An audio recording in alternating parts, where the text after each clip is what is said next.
If you're ever embarrassed by stomach growls, don't worry, you're not alone. Here's the scoop. It's your stomach muscles moving food, liquid, and gas through your intestines. This happens not just when you're hungry, but all the time, even after eating.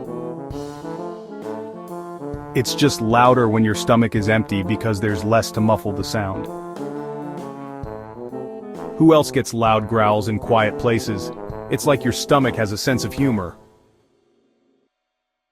To quiet those growls, try drinking water, eating a small snack, or taking deep breaths. Remember, it's a natural part of digestion, so embrace it with a smile.